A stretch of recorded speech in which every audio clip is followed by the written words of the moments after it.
how to see the October harvest moon first in almost a decade. The lunar door rising on Thursday night marks the closest full moon to the fall equinox. Here's why that matters for sky watchers in the Northern Hemisphere. The October full moon is pulling off a celestial trick that will be a real treat. On Thursday night, the sky will be aglow with this year's harvest moon, the first time a full moon bearing this moniker has fallen in October since 2009. Technically, the moon reaches its full phase this month at 2:40 p.m. which means the harvest moon will be in effect when the lunar orb glides above the horizon at 7:21 p.m. So why do we call this spectacle the harvest moon, and why is it special? Civilizations around the world have long used the phases of the moon to keep track of time, and according to lunar tradition, each month's full moon gets a special name. These names vary by location and regional folklore, but many are based on that particular full moon's seasonal characteristics. In the Northern Hemisphere, the harvest moon is the closest full moon to the fall equinox, which usually happens on or around September 22nd. That means the harvest moon usually occurs in September. But this year, the September full moon appeared on the 6th, separating it from the fall equinox by 16 days. The October 5th full moon arrives only 13 days after the fall equinox, making it the closer pairing. While it's been a while since we last saw an October harvest moon, the phenomenon isn't really that rare, says Ernie Wright, a specialist at the NASA Goddard Space Flight Center's Scientific Visualization Studio in Maryland. The previous one was in 2009, but the one before that was 2006, and the next one will be in 2020, he says.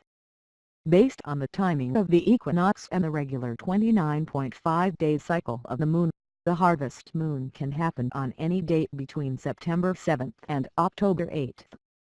That means the probability of an October harvest moon is roughly 1 in 4, he calculates.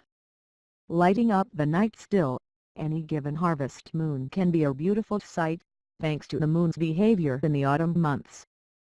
The moon's orbital path is slightly tilted with respect to Earth's orbit, so the lunar disk changes its position in the sky with each moonrise. Over the course of the year, the moon pops above the horizon about 50 minutes later each day, on average. But for several days in a row around the fall equinox, the moon rises only about 30 minutes later in the northern United States and just 10 to 20 minutes later in much of Canada and Europe. It sounds like a small shift, but it brings noticeably brighter nights.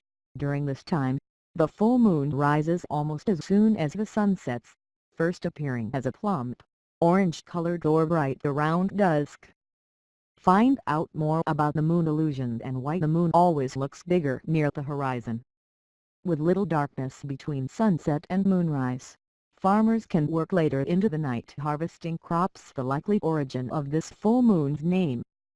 According to a monthly email about the moon sent by NASA's Gordon Johnston, the name harvest moon hails from Europe, where it's been used since at least the early 1700s. It's also been called the travel moon, dying grass moon, or blood moon in various Native American traditions. This year, the October 5th full moon also heralds Sharad Purnima in India, a Hindu harvest festival held around the first full moon in the lunar month of Ashwin, which marks the end of monsoon season. The harvest moon is a full moon, but not one that really provides any specific unique viewing opportunity other than that you might have great observing from a pumpkin patch, says Andrea Jones, the Lunar Reconnaissance Orbiter Public Engagement Lead at NASA. She adds that NASA will be celebrating this year's International Observe the Moon Night on October 28, when our cosmic companion will be in its first quarter phase and only half lit.